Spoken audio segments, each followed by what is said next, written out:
কৃষ্ণ প্রেম গাঢ় হয়, কৃষ্ণ প্রেম হইতে হয় ভাব ভক্তির উদয়। আর ভাব ভক্তির উদয় হলে সে রাধা গোবিন্দের চরণ সেবায় লাগয়। হরি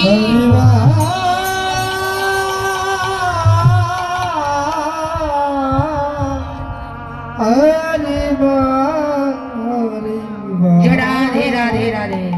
তাই এবার ভগবানের রূপ মাধুর্য বর্ণনায় বাবা আমার অসংখ্য ভুল হবে। আমি জ্ঞানহীন, ভক্তিহীন, মূর্খ, এই কলির জীব। আপনাদের চরণে লীলার প্রারম্ভেই আমি ক্ষমা প্রার্থী, ক্ষমা চেয়ে নিচ্ছি। এই লীলা বলিতে কহিতে অনেক অনেক সুরে ছন্দে ব্যাখ্যায় ভুল হবে।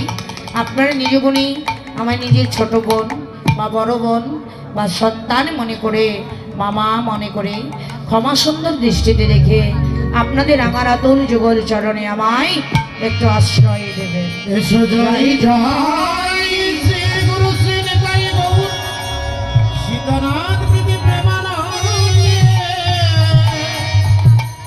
গৌর হরি হরি হরি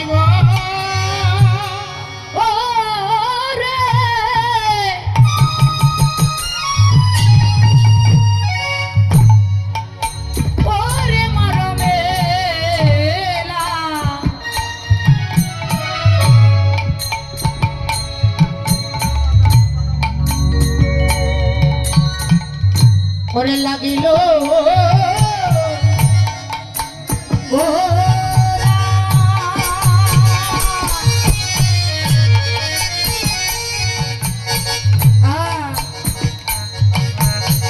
ওরে আমার গোরা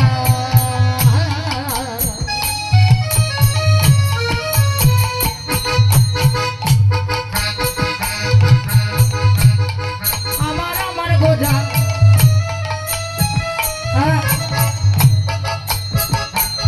ওরে না যাইও সজনীরে না যাইও ওরে পাশরা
সজনীরে লাগিয়াছে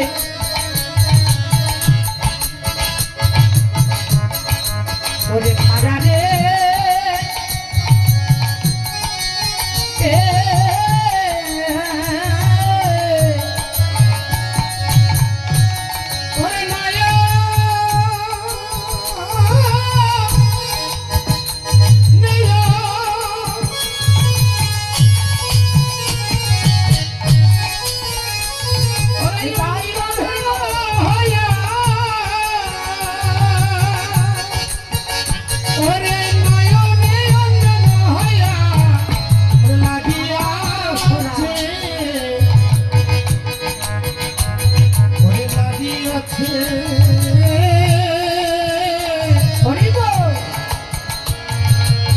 ওরে পাড়া রে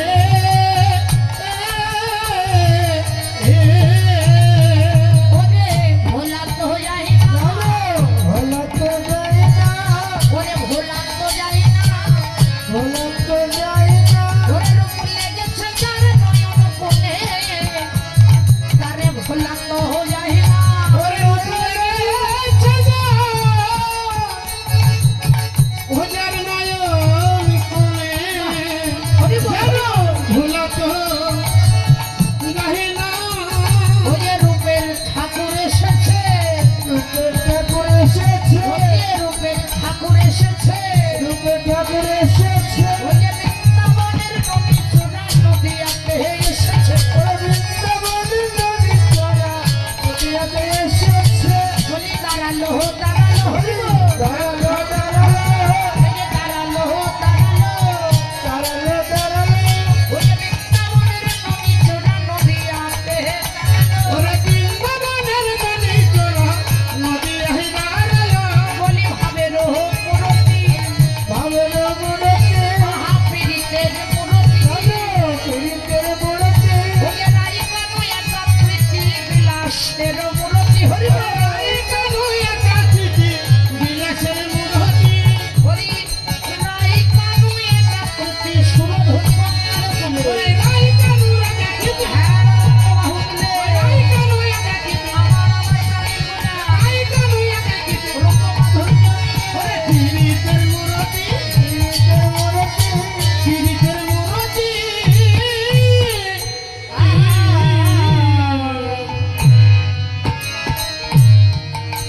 অনার্পিত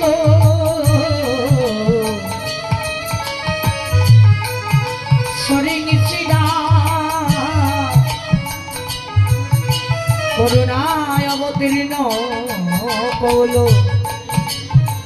সমর্পিত উন্নত উজ্জ্বল রসা সভক্তি স্নেহ হরিপুরজ সুন্দর প্রতি কদম্ব সন্ধিপিত সদা হৃদয় স্পন্দরে স্ফুরত বাস্তে সচে নন্দন গোরা মাতৃঠতি,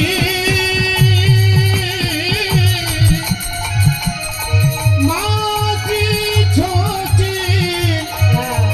ত্রিছটি নন্দন গোদারে,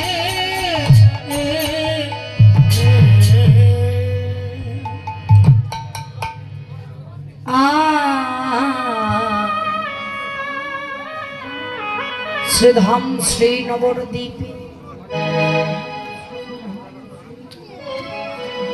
আমার ভাবের গোরা চৈতন্য রসরাজ গৌর সুন্দর এই কলিজীবীকে উদ্ধার করিবার জন্য আমার মতো অনাচারী অত্যাচারী পাপাচারী দুরাচারী কৃষ্ণ ভোলা বহির্মুখী জীবীকে উদ্ধার করবার প্রত্যাশায় আবাল বৃদ্ধ বনিতা যুবা নারী সকলকে রূপ মাধুর্য রূপে ভুলাবার জন্য হরি নামের রূপে ভুলাবার জন্য আজ হ্যাঁ আনন্দ বাহু তুলে যিনি সৃষ্টি স্থিতি লয় প্রলয়ের মালিক, যিনি জীবের অন্নদাতা, যিনি আমাদের অগতির গতি, যিনি আমাদের পরমেশ্বর ভগবান সুরধ্বনি গঙ্গার কিনারে হ্যাঁ আনন্দ দুটি বাহু তুলে মদনে হরি বল হরি বল হরি বল বলে হরি বল বলে, আজ যেন হরি নামের ডালি মাথায় নিয়ে আমার চৈতন্য দাঁড়াইছে। হরি বল।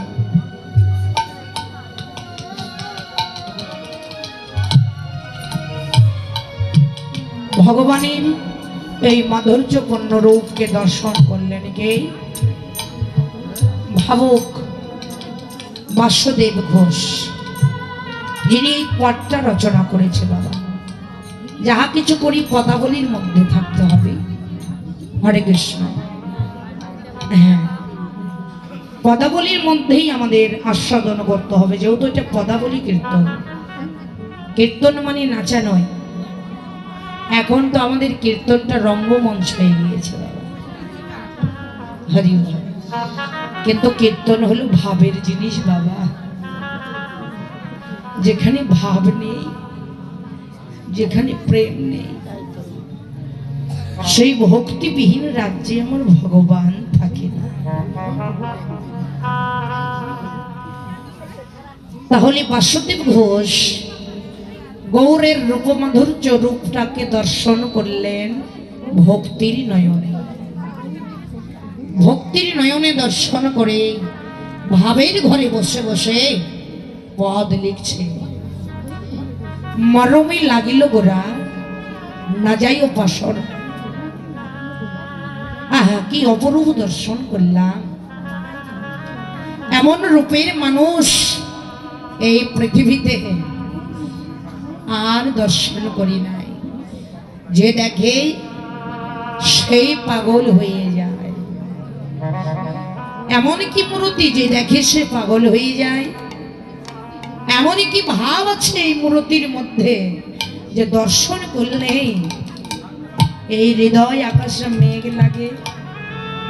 এই হৃদয় আকাশে মেঘ লেগে এই নয়ন দিয়ে পরিষ্কার হয়।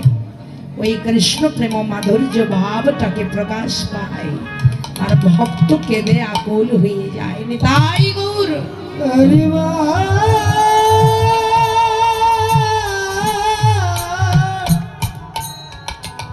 হরি বল। বলে এই রূপের মধ্যে কোনো অহংকার নেই, কোনো অলংকার নেই। কি রূপ? বললে অলংকার বিনা রূপ তাহে বিভূষিত। রূপ বলি জানে তারে এই জগতের রসিক ও ভগত। যারা রসিক, যারা প্রেমিক,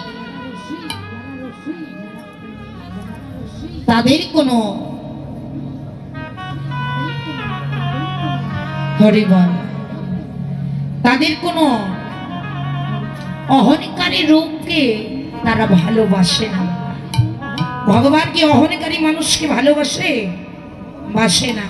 আমার মতো একটা নারীকে যদি সোনার অলংকার দিয়ে বিভূষিত করা হয়, তাহলে আয়নার সামনে দাঁড়ালে, মুকুরের সামনে দাঁড়ালে আমি মনে মনে ভাববো আমার মতো রূপবতী এই জগতে বুঝি একটাও নেই।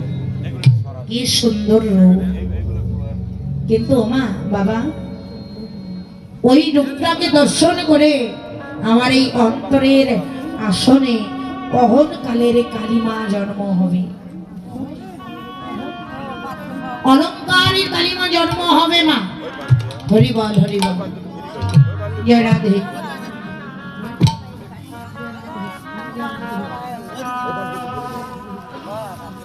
জয় শ্রী রাধে।